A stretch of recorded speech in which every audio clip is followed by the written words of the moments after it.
Hi, everybody. So most of you probably know who I am, but I just want to reintroduce myself. My name is Cormac Doebbeling. I am a recent graduate of Arizona State University, their honors college, with degrees in political science and civic and economic thought and leadership. Yes, civic and economic thought and leadership is just one major by itself. And I'm going to be attending DePaul University's MFA in comedic screenwriting this fall. And the reason why I am pursuing my comedic screenwriting MFA is actually the same reason why I wanted to be a fellow with Race in the American Story. To me, satire is one of the most effective art forms at fomenting social change. It can end political careers. It can change people's perceptions about different things. And in my opinion, there are a series of sketch comedy shows that have had a very underrated role in impacting American society. And those three shows to me are In Living Color, Chappelle's Show, and Key and Peele. And today, I don't want to just celebrate Black excellence in sketch comedy. I want to celebrate Black excellence in using sketch comedy to bring up conversations that no one wanted to have, and changing people's perceptions of issues, and making people laugh but think at the same time. And I think that when it comes to this kind of satire, I think there's no better show than In Living Color. So we're going to start the screen share, and we're going to look at how In Living Color impacted race in the American story.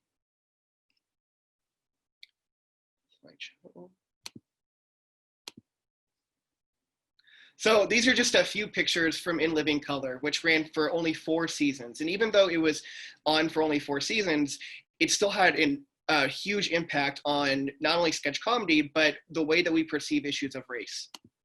So let's just kind of establish what sketch comedy is. So unlike a television show, which might run for 20 or 50 minutes, and unlike a movie, which is a long story essentially, a sketch is essentially one short contained story, and it's all within that sketch. And it might be a combination of several scenes, but usually it just takes place in one scene. And there's not really a connection between one sketch and in other sketches. You might have recurring characters, but for the most part, they are uninfluenced by previous sketches that they've been used in. For example, Eddie Murphy's Mr. Robinson. His exploits in one sketch usually don't influence what happens to him in another sketch. You're not supposed to see development in between sketches of recurring characters. You just kind of see them placed into different situations and see them react in different ways. And you'll kind of see that with Homie the Clown, and we'll talk about that later. So a brief background about sketch comedy is really important to understand just how influential it is. So something that we might not know is that sketch comedy wasn't really even being considered to be sketch comedy until 1789. So comparatively, it's a really new art form, and it's something that was pretty common only in the United States and the United Kingdom. And unfortunately, sketch comedy's origins have kind of a pernicious effect. One of the first ways that sketch comedy was popularized was through minstrel shows. And as you guys might know, minstrel shows rely on a heavy use of stereotypes. They romanticized slavery, and then after slavery was abolished, they romanticized the Jim Crow era, and they were marketed towards working class Caucasian audiences. This is important because these working class audiences weren't supposed to be educated. They weren't supposed to be people who would read a book or something like that. They were supposed to be able to understand the concept of a dumb sketch that involved zany characters that you would see in a minstrel show. And the reason why they marketed towards working class audiences was it was a tool for white Caucasian political leaders to essentially disseminate these stereotypes about African Americans. And because of how popular minstrel shows became with working class white people, these stereotypes just took root and they became popular as an effect. And we're still fighting some of the stereotypes that were established through this form of sketch comedy. And even though vaudeville took away some of the racist humor that was associated with minstrel shows, it was still very reliant on lowbrow humor. It was marketed towards people who weren't necessarily educated. It was more for people to just kind of go and enjoy themselves. one thing that we do see is we see more of an incorporation of music and dance for aesthetic purposes with vaudeville as well. So it's not just comedy. It's also music just to enjoy music. However, television is what really revolutionized sketch comedy, because suddenly you had a much wider appeal. The sketches that were being performed weren't just for a group of people who were in an audience, in an auditorium. It was for the entirety of the United States. And that's when you start seeing sketch comedy programs like the Carol Burnett Show, like Monty Python's Flying Circus take off. And more importantly, you start seeing sketch comedy start to be used as a tool for fomenting change, but in a positive manner. So rather than the minstrel shows that are just spreading these horrific stereotypes about Black Americans, you start to finally see sketch comedy be used in a way to challenge authority, in a way to make fun of these widely known characters and these widely known people, in order to not only just to relate to its audience, but in an effort to actually make change. And that's the definition of satire, is using irony, sarcasm, ridicule, or any of those tools in exposing, denouncing, or I can't even see the word at the bottom, but just essentially changing the status quo through comedy. So this is where we get into In Living Color and why it was so important.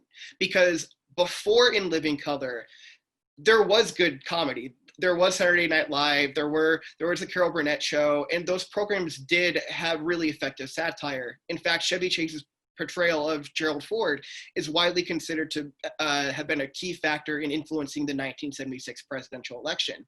However, you didn't see a lot of Black Americans that were involved in sketch comedy. You'd have Eddie Murphy, you'd have maybe one African-American member of a cast, but almost never you would have Black writers, or multiple Black writers even. And that all changed with In Living Color. So all of this relates to Keenan Ivory Wayans and kind of his genius for starting In Living Color. So the thing you have to understand about the Wayans family is that even though they're all ranging ages, they're all brothers and sisters. So Keenan Ivory Wayans was, even though he kind of took on that patriarchal role, he was just the older brother for everyone there. So they all grew up in a very religious household, which is something I'm sure you can probably get with the Ed Cash and the Carl Pathos sketches. So they were raised in a very religious household. They lived in Harlem, and then they lived in Manhattan. And Keenan Ivory Wayans is really interesting because in addition to being brilliant with comedy, he was also an engineering student at a really prestigious historically Black university, historically Black college at Tuskegee University. And the only reason he didn't get his engineering degree was because an economic opportunity for sketch comedy came up. And he was just like, I'm going to start my career now. His breakout role was a satirical movie called The Hollywood Shuffle, which he did with another Black comedian, Robert Townsend. And one of the reasons why this got so much buzz was because it took an unapologetic aim at white producers within the music industry, not the music industry, within the entertainment industry. And essentially what Townsend and Wayans were lampooning here was the tendency for white producers to create a stereotype for Black actors, because the whole point of the movie is they keep asking these Black performers to be an Eddie Murphy type. So this became kind of a cult hit, but more importantly, it kind of showed other people that Keenan Ivory was someone who was a great writer and was someone who was willing to take on controversial ideas. And because of that, he got the idea for developing a sketch comedy series, which is In Living Color. Some other important things to know about Keenan Ivory is that he directed both Scary Movie and White Chicks. And for a while, Scary Movie was the highest grossing film to be directed by a Black director until one of the Fast and Furious movies, which was a huge accomplishment at the time. But as you'll see, it's not just Keenan and Ivory. There are plenty of other super talented members of the Wayans family. Kim Wayans was actually really successful as well before she got cast in Living Color. She appeared on A Different World and In the House. And then Damon Wayans is the Wayans brother that you see probably the most often in these sketches. He's the one who originated the role of Homely Clown. And he was actually cast as a member of Saturday Night Live for one season, but he got fired because he ad-libbed during a sketch, which is a huge no-no for Saturday Night Live. Nonetheless, he had a really successful career. He was probably one of the more popular members of the show, and he received 3 Emmy nominations, which was essentially an Emmy nomination for every single season that he was on in Living Color. Then you have Shawn and Marlon, the 2 Wayans brothers who appeared in the film White Chicks. But in addition to starring and acting in White Chicks, they also became talented writers. And part of that was because of their role on In Living Color. One of the staples of sketch comedy is that you have actors involved in the writing process. So as Shawn and Marlon, who were pretty much actors and stand-up comics before In Living Color, kept working with their older brothers and with other members of In Living Color, they started to accumulate writing talent. And they started to like learn how to satirize through screenwriting and things like that. So Shawn contributed to the writing of White Chicks, and Marlon contributed to the writing of Scary Movie. But In Living Color's legacy is probably more famous for jumpstarting the careers of other famous people. And the first 2 we're going to talk about is Jim Carrey and Rosie Perez. Jim Carrey wasn't incredibly well known before In Living Color. In fact, it was Damon who spotted him one night and basically remarked to Keenan and Ivory, "I just saw like this tall, skinny white guy at the club making an absolute like full of himself. We need to cast him in this because he'll be funny." And essentially, Jim Carrey was the only Caucasian actor or male actor on In Living Color for the first couple of seasons. And in 1994, that was pretty much his breakout year. Ace Ventura, Pet Detective, Dumb and Dumber, The Mask, these were all movies that were kind of enabled from him being on In Living Color and him becoming a breakout star because of that. Rosie Perez is a little bit different. She was more established before In Living Color, and she actually was nominated for 3 Emmy Awards for choreographing the Fly Girls, who danced like in between sketches and at the start of the show. She was also nominated for an Academy Award in the middle of this show series. So she was really productive during this time, and she was a huge component of the show's success. Some other important people are Jamie Foxx. So Jamie Foxx is like truly a really talented guy. Even though he was a minor actor, so he wasn't even an official cast member in the first couple of the seasons of the show, he became incredibly popular for his character Wanda, which some of you guys might have watched those sketches, and then his impersonations. Ironically, the singer that he would later win an Oscar for impersonating, he didn't even play that on the show. He also ended up winning a Grammy for the song Blame It. And basically this was the first time that Americans were introduced to Jamie Foxx. Another really impressive person is Anne Marie Johnson.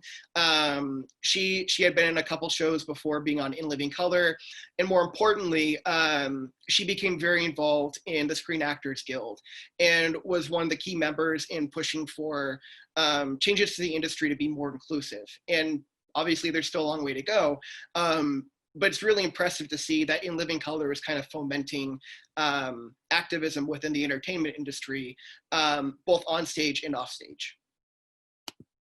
Finally, you have Jenny from the Block. This is one of Rosie Perez's main legacies from In Living Color, was that she hired Jennifer Lopez in the 3rd season, and the rest is pretty much history. Rosie Perez was a mentor for her, and Jennifer Lopez, of course, became incredibly famous afterwards. And even though she was just a member of the Fly Girls, you can still see her in some of the sketches, you can still recognize her, and this was kind of her jumping off point. Finally, Steve Park wasn't on the show for that long. He was he was kind of like a secondary cast member. But this is a big deal because a lot of Asian Americans didn't have very much representation in comedy, much less the entertainment industry. And he's appeared in a couple of really impressive movies. He was in Do the Right Thing with Spike Lee. He was in Fargo with the Coen brothers.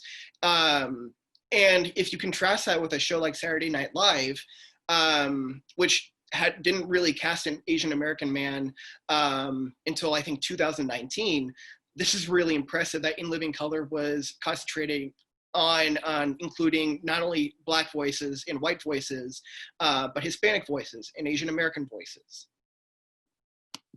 So in order to really understand the time that In Living Color was operating in and what they were satirizing and what they were responding to, we kind of have to look at what the 90s were like. So on April 15th, In Living Color premiered on Fox. And at that time, Saturday Night Live was pretty much the established sketch comedy show. And then there were other primetime talk shows like the Johnny Carson show, like the Tonight Show with Johnny Carson, or the Arsenio Hall show, that would essentially be known for being in comedy. But when they premiered and when they had this outside the box approach to comedy, they took the world by storm. A lot of people were fascinated by the fact that they welcomed controversy. They were ready to take on things that no one else wanted to talk about. And in the 90s, we still had things like the World Health Organization not recognizing that homosexuality was just a legit condition. It's not even a disease. The East Germans only began dismantling the part of their wall on June 13th. And that was just the start of Desert Storm. And by September 16th, In Living Color had beaten out Saturday Night Live and all these other primetime shows to win an Emmy, which is a huge deal. And Saturday Night Live was actually really talented at the time. It had members like Mike Myers, Dana Carvey, Phil Hartman. These are all people that were really popular at the time, so it was a big deal that In Living Color was able to beat them out. Some other things that you have to remember was that things like police brutality were still issues that were occurring in the 90s. You guys are all probably know this, but it's not like police brutality just started happening in the last 10 years. In 1991, of course, was the year that footage of Rodney King being beaten started to emerge. The other thing that In Living Color was responding to were things like the Anita Hill hearing, which is credited with kind of inspiring tons of women to run for political office and get more involved in politics. You also have two huge announcements that year that Magic Johnson had HIV and that he had to retire from the NBA, and that Freddie Mercury died from HIV complications. This started to get Americans to stop thinking of AIDS and HIV as conditions only related to homosexuals. Because prior to that, there was a ton of discrimination against the LGBTQIA community. So there are a lot of things that are changing about how Americans perceive not just issues of race, but issues of gender, of sexuality. So this is a really big deal. 1991 was also the year that Michael Jackson released the song Black or White, which was one of the songs that In Living Color spoofed. And is finally the year that the Soviet Union collapsed. So this is operating within a really tumultuous period of time. So on January 26th of 1992, In Living Color decided to air a special episode during the Super Bowl. And this was pretty controversial because there were counter programs for the Super Bowl, but none were as successful as In Living Color. More people tuned in to watch In Living Color's Super Bowl special than watch the halftime of the Super Bowl. And because of that, the NFL decided to start taking the halftime show seriously.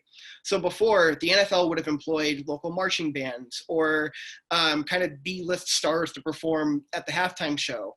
And in 1993, because they didn't want to have a show like In Living Color upstage them again, they had Michael Jackson perform at halftime. So even if you didn't like the sketches that you were watching, you have to at least thank In Living Color for getting us entertaining halftime shows at the Super Bowl. Other really important things that are happening in 1992 is Johnny Carson retires from The Tonight Show, which then starts off this feud between Jay Leno and my boy David Letterman. I'm from Indiana. I'm a little bit biased. And then you also see more updates on Rodney King. You see the jury, without a single black juror, acquit all 4 of the LAPD officers, which prompted massive riots, which is very similar to what we had with Minnesota in George Floyd. You had actual video evidence of police officers basically not doing their jobs, and people from across the United States just looking in horror as the justice system didn't punish them whatsoever. So it's really important to understand that when you're watching a show, when you're watching a sketch like Homie D. Clown, and when he talks about the man and fighting the man and things like that, those were issues that the writers and the performers at In Living Color were very concerned about. And even though they didn't write a specific Rodney King sketch, or at least one that I could find, they were still responding in a large part to what was going on at that time. So in 92, you not only have the election of Bill Clinton as president, but you also have 4 women who are elected to the United States Senate, which is a huge deal. In particular, I want to give a shout out to Carol Moseley Braun of Illinois for being one of the few Black women in the United States Senate within decades, which was a huge deal at the time. However, 92 was when In Living Color started to kind of unravel. Keenan Ivory wanted the show to be all about pushing the envelope. He wanted it to challenge preconceived ideas of how Americans looked at issues. And because of that, he had some objectively controversial sketches. And these were things that were intentionally offensive, that intentionally talked about issues that the average American wouldn't be comfortable with talking about. But because of that, that put him at odds with the censors at Foxx. And it got so bad that Foxx didn't consult him when they decided to start re-airing episodes of In Living Color. And it got so bad at one point that Keenan Ivory hid the tape of one of their recordings in the roof above his office, because there was so much distrust with what was going on at Foxx. And essentially on December 11th, Keenan Ivory finally left. He had it. And Damon and Marlon left as well. However, unfortunately for Kim and Shawn, they were still under contract. So even though they saw their older brother basically be blacklisted from the network, they still had to remain on the show. So on December 20th, during the Christmas special, they launched a protest by refusing to participate in any of the sketches. And this was really noticeable because the show is so associated with the Wayans family. So 1993 is just kind of more developments, not only just with Rodney King, but ways that Americans are starting to see race. As you'll note, January 18th of 1993 was the first time that all 50 states in America celebrated Martin Luther King Jr. And that man had been assassinated in 1968. And it took decades for all 50 states to acknowledge his contributions to the country. And during this time, there's not much developing on In Living Color, because at that time, Kim and Shawn had requested to be released from their contracts. And the Wayans family basically wasn't associated with In Living Color anymore. You see some more developments. David Letterman starts the Late Show, which starts the television wars. You have Nelson Mandela and F.W. de Klerk jointly receive the Nobel Prize, which of course allows allows Nelson Mandela to run for president. You see the Brady gun control bill. And these are all things that In Living Color is responding to. In Living Color is responding to politicians ranging from Bill Clinton to Joe Biden to Newt Gingrich to all these people saying that they need to be tough on crime. They're satirizing stuff like that. So these are all things to kind of keep in mind when you're reflecting on those sketches. So finally, you have the last couple of months of In Living Color, and by now the Wayans family aren't really associated with the show. Jim Carrey's becoming an established star. Jamie Foxx, even though he's not necessarily like an established star, he's someone that everyone in the industry is interested in hiring to do his own sketch show, which he does a couple years later. And you essentially have a lot of people losing interest in Living Color because it's no longer as subversive as it was under the Wayans family. Another important thing to note is how Louis Farrakhan ended up dooming the Arsenio Hall show. Arsenio Hall and Louis Farrakhan both condemned In Living Color. They were not fans of it because a lot of the times the Wayans family liked to make fun of both of them. As you can imagine, of like the Wrath of Farrakhan skit. But on February 7th of 1994, Arsenio Hall, who was a very popular late night host, decided to have Louis Farrakhan on his television show.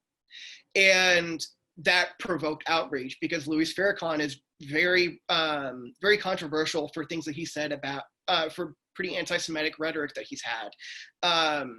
However, you compare that to kind of today when you have someone like Joe Rogan invite on Alex Jones to the show, you have Jimmy Fallon invite Donald Trump onto their shows, and if anything, they become more popular because of what they of inviting those controversial people on. But only a couple months after Arsenio Hall interviewed Louis Farrakhan, his show was just canceled by CBS, which is really unfortunate. And I wanted to mention that because it shows just how controversial Louis Farrakhan was and why I included the Wrath of Farrakhan in the reading materials for this class. And even though Nelson Mandela was fortunately elected president of South Africa before the show was canceled, on May 19th, In Living Color aired its final episode. So that's essentially the end of the presentation portion. I do have a series of questions, but just because we're done with the lecture and because we don't have a ton of participants, if you guys want, you can either like type some questions in the chat and I can answer them about the show, or we can get into the discussion portion.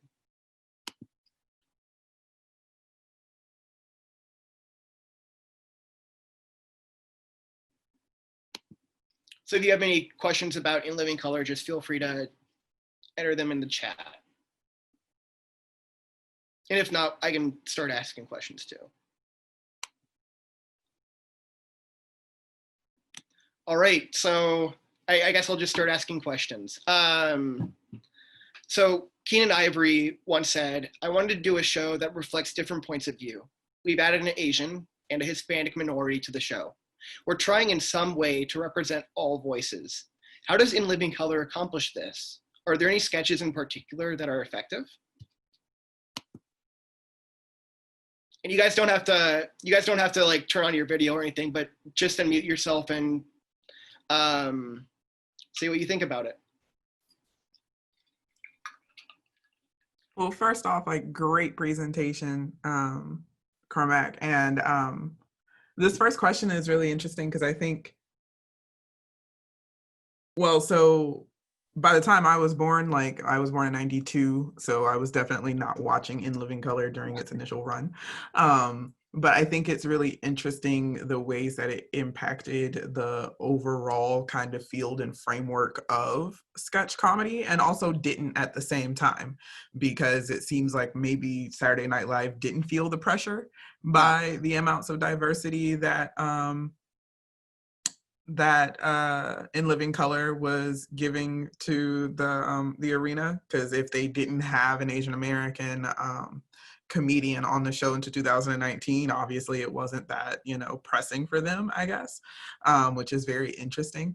So I think that, like, even in its existence, and who it chose to highlight and who it chose to bring on, I think it was definitely contributing to an air of inclusivity and diversity.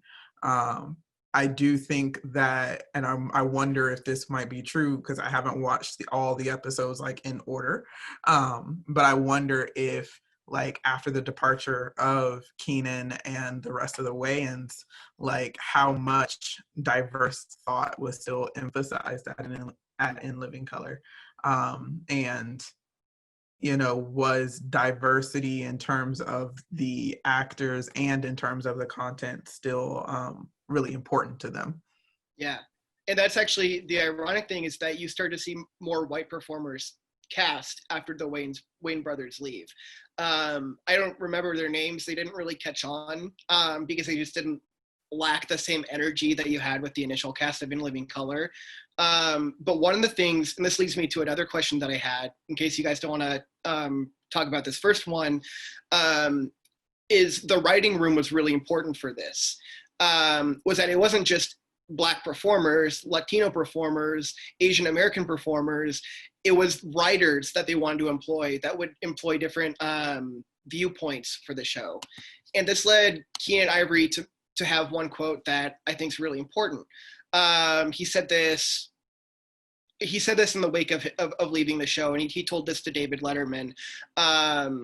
He said that In Living Color was like Kentucky Fried Chicken. They got rid of the Colonel, which he meant to be himself, and he took the spices with him, and now they're just frying chicken. And the reason why I think that quote is important is because I think what Keenan Ivory is saying is that it was the writers that really impacted the show and brought in those different viewpoints, which made it so refreshing compared to Saturday Night Live and the other things that were going on at the time. Are there any sketches that people have watched that you think like includes a viewpoint that would have been outside the cultural norm for the 90s?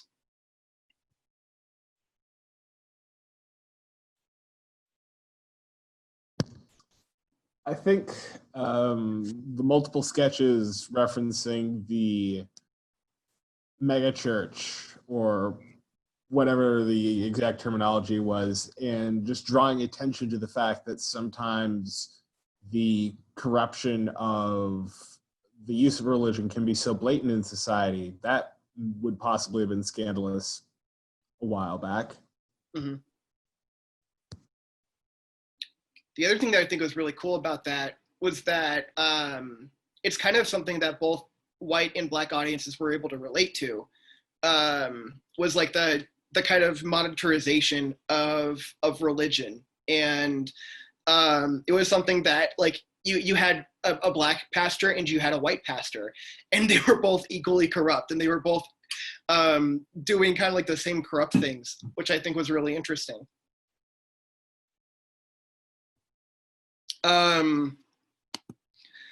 Another question would be, what were your thoughts on the Wrath of Farrakhan sketch? What stood out to you about the way that In Living Color lampooned Star Trek and the Nation of Islam?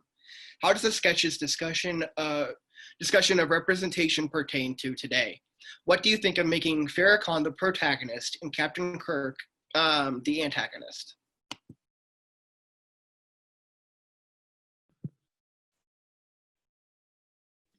Cormac, that was a great, first of all, a great presentation. Really, really enjoyed it. That was just excellent, all that context. I think that's a really good question. I sort of have a broader question too that is similar, but in a way broader. I'm wondering, thinking about In Living Color occurring, simultaneously side by side with all of the context and events that you described so well in your presentation. How would you put or describe the way that sketch comedy, and maybe comedy in general, the way that it gets people to think in ways they wouldn't have otherwise, or how would you describe like the, what it does for people and how they think? It's because I've been trying to think of this myself. Like, it obviously, I agree with you. It's so important and it's such a vital medium. But what does it do for us that helps us to reflect in ways that we wouldn't otherwise? How would you describe that? That's a great question, because I think that's what a lot of people are why I think it's so important to analyze sketch comedy. And I think Homie de Clown is probably the best example of that. I remember I was like talking to my mom or something about how popular the phrase "homie, don't play that" became in the early 90s. And I mean, I still see references of it today. But when you look at Homie de Clown, his character has to be a clown because he's an ex-convict. Like, this is something that he has to do for like in order to like pay back his debt for society or whatever. And this was right in the middle of a political era where everyone wanted to be tough on crime. They wanted to be as punitive as they could. They had little to no compassion for people who were criminals. But you had In Living Color basically taking the side of criminals looking to reintegrate into society. And even if it was in a kind of subtle way, because let's be honest, it's still taking a while for Americans to change their attitudes on criminal justice.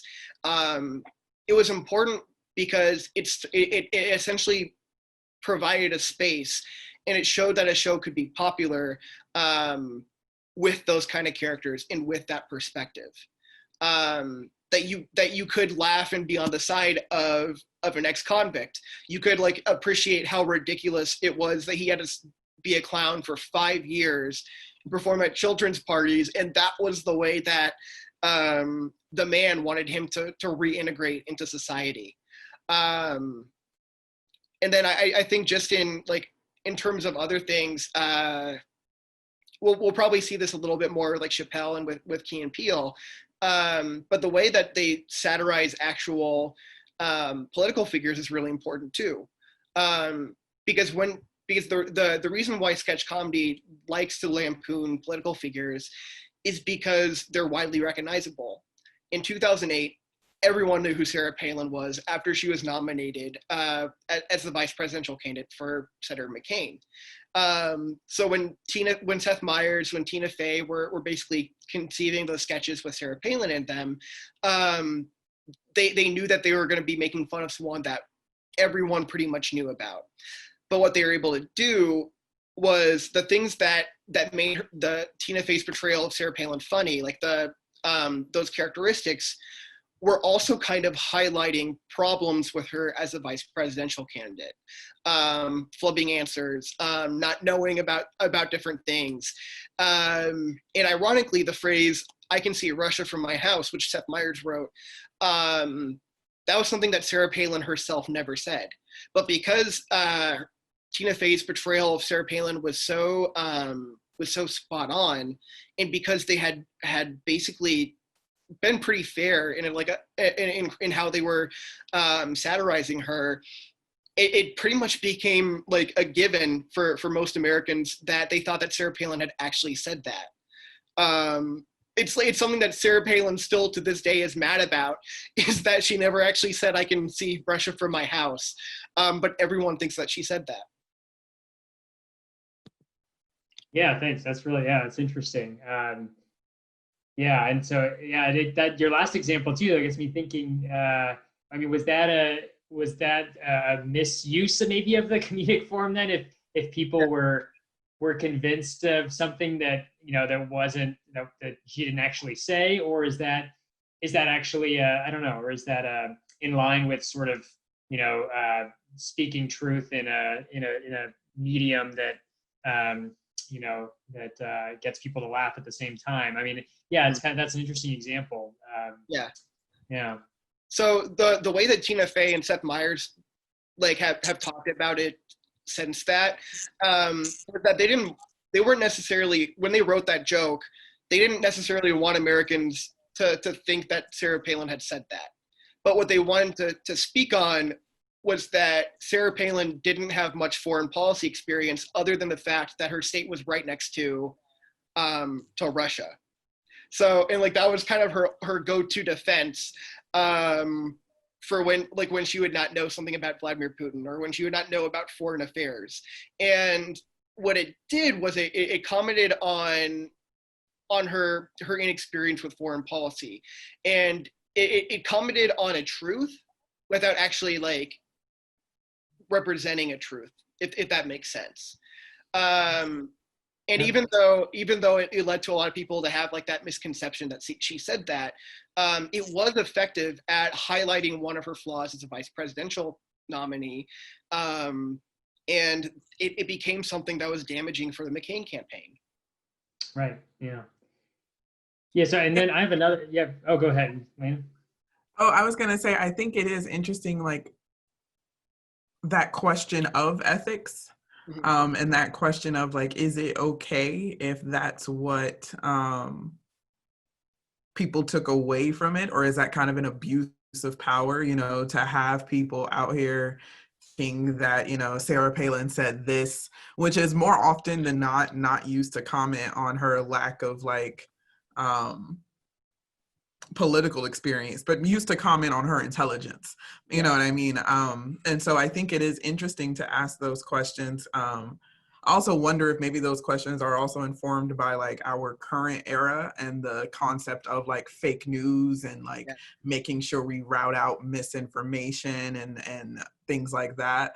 And so I don't know, I think because I hadn't thought about that example, and honestly I don't think I had ever thought about whether or not Sarah Palin had actually said she could see Russia from her house, because it sounded like something she would say. So I was like, yeah, you know, so I think that's interesting because I feel like as we understand it as a country, and especially like even within the entertainment industry, we understand people have like the right to their own representation.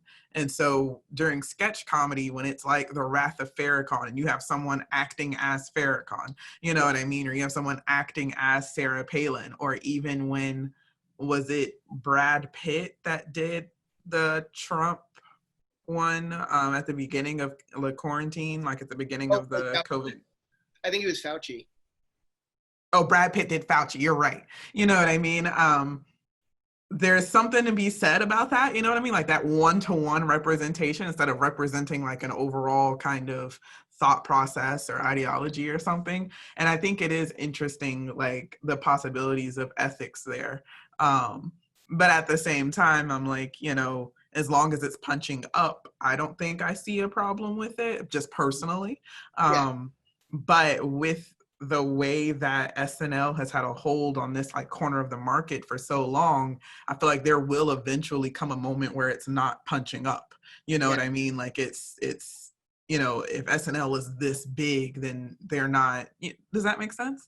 Yeah, and I think the other thing too is that it's almost become partisan the way that you perform comedy, and you perform like sketch comedy. And while I'm not saying that like comedians should ignore like their own political opinions, because I think that anyone who's in the performing arts is there because they have a subjective way of viewing the world. But you don't really see like liberals made fun of, like liberal politicians made fun of in the same way. Like they're definitely not targeted quite as much as you would see like a Trumper and things like that. And while that's not necessarily wrong, there's not really like an alternative to that, which I think is which you're absolutely right. Like they basically cornered the market for political satire.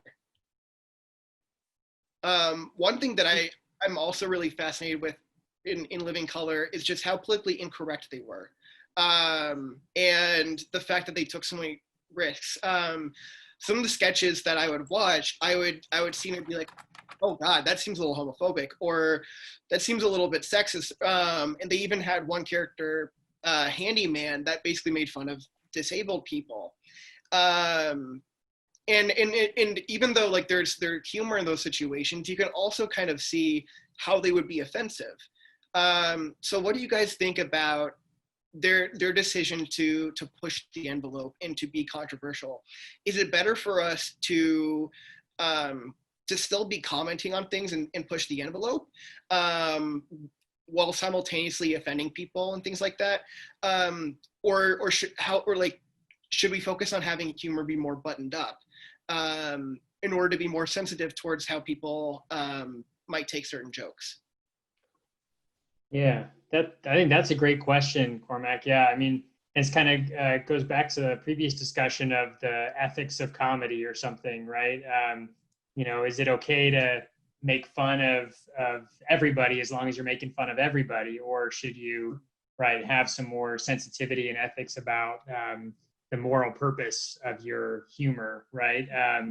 Yeah, I think that's a really good question, and it gets back to the role of In Living Color and your sessions in general, which is that I think there's a presumption that's justified here that there's a positive ethical role that can be played by sketch comedy with respect to issues of race and inclusion, and I think that's right. So, but yeah, so if that's sort of a positive moral purpose that can be served here, what do we make of the instances where comedy including In Living Color and other shows just make fun of everybody, right? Or make fun of people who maybe shouldn't be made fun of, or kind of, yeah. What does that do? I mean, I think I personally I think that I'm resistant to the point that it's all right if you make fun of someone as long as you make fun of everybody equally.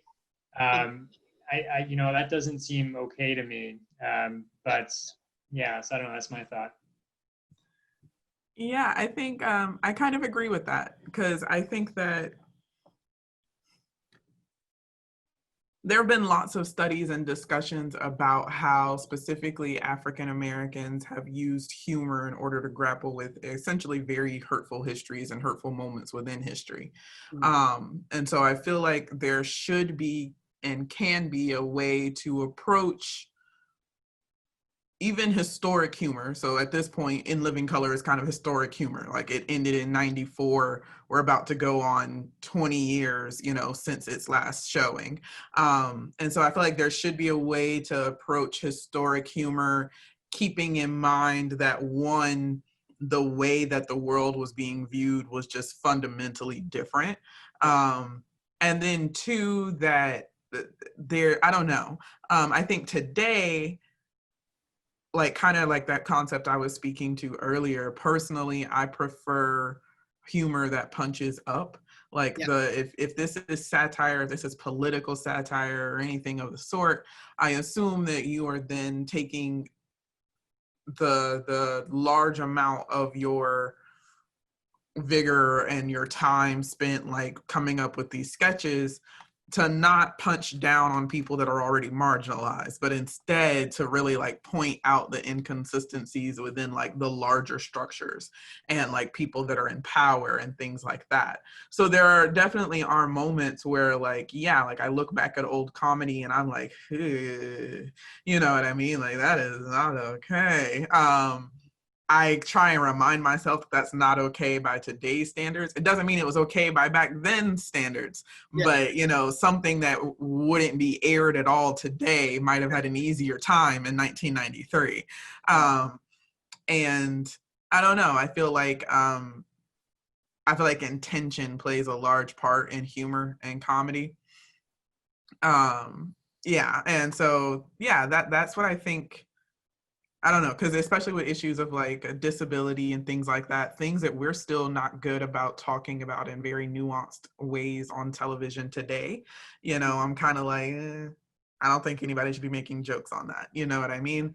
But then you have like, I don't know if you're going to do the Boondocks, but then we have like Uncle Ruckus from like the Boondocks, and it's like, there's a host of things going wrong with that character, you know what I mean? But like and so I don't know. I think it's complicated, but I think it's interesting to see the industry work itself through those questions. Yeah, I think one of the sketches I included that I thought was really like a good example of both sides of this were the music videos, because when you have Jim Carrey performing "I'm White Baby" and like talking about what's essentially cultural appropriation, that's punching up, because it's not like white performers are really struggling. It's not like white Americans are really going through anything hard. But then a couple couple of music videos later, they turned a Paula Abdul song to be like Promise of a Thinner Me.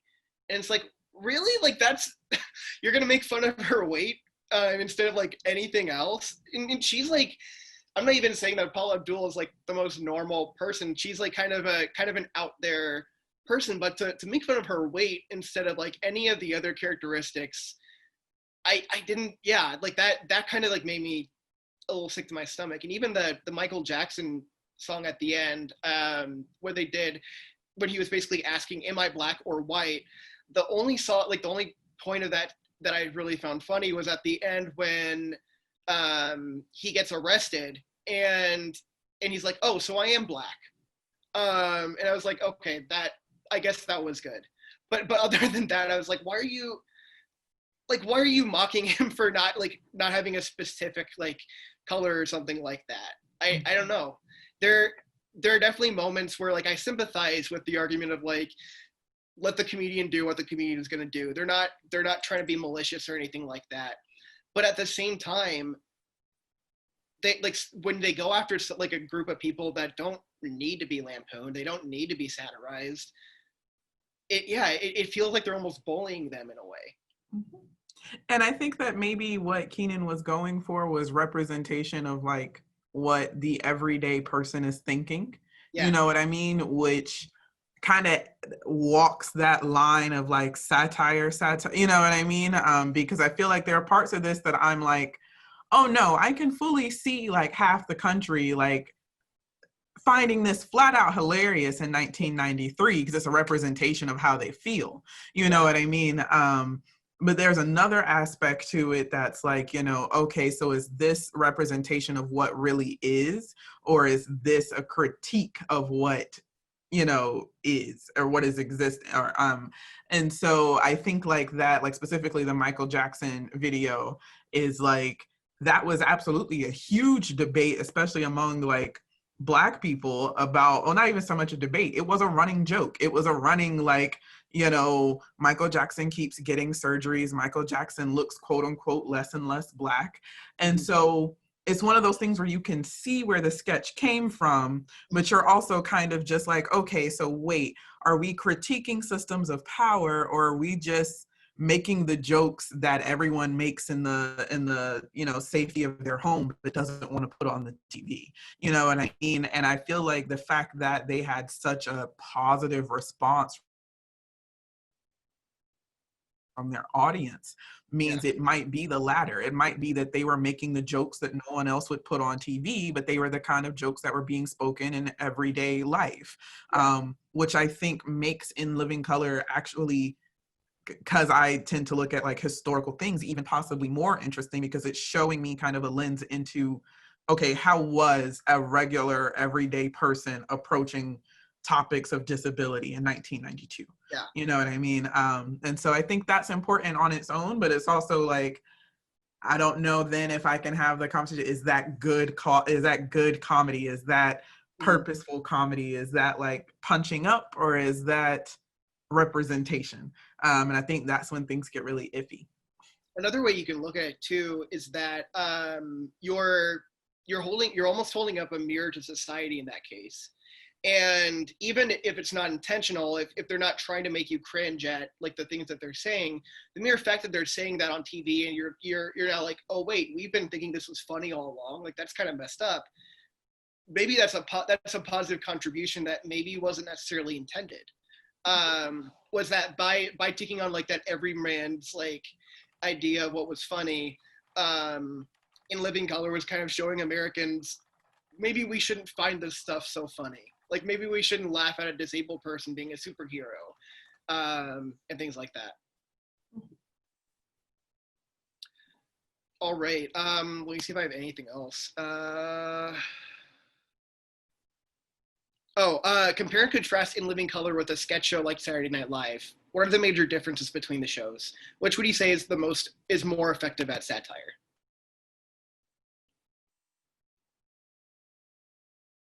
Well, I think the major difference, as you pointed out, is the diversity of the cast.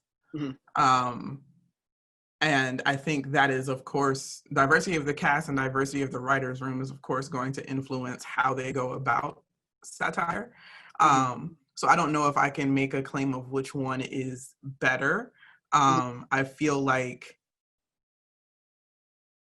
my mother absolutely loves Saturday Night Live. She thinks it's like she records it every week. You know what I mean? I'm kind of just like, if someone like posts a short clip that's like the most hilarious skit of the night on Twitter, I'll watch it.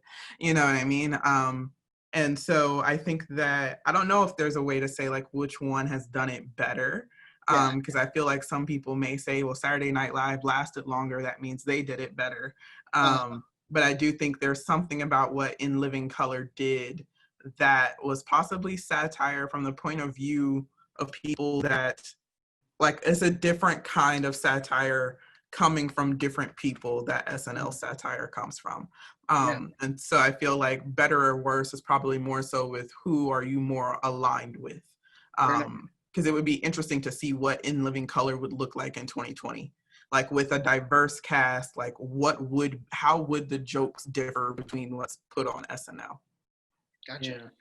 Yeah, and I wonder too, it seems like SNL might be, and this maybe goes along with the relative, not as much diversity in the cast and the writing, but it seems like SNL doesn't push the envelope quite as much. It's sort of conservative, even though they do punch up and certainly satirize in a way that does point out the need for change and progress in many ways. They don't do that in a way, in a really kind of radical way, I don't think, and not in a pervasive way. That there are certain sketches and certain moments that are really good in that way, but as a whole, it seems like the show SNL is kind of, it's relatively tame and conservative, even though it's progressive in some, generally politically, it's kind of does that in a less,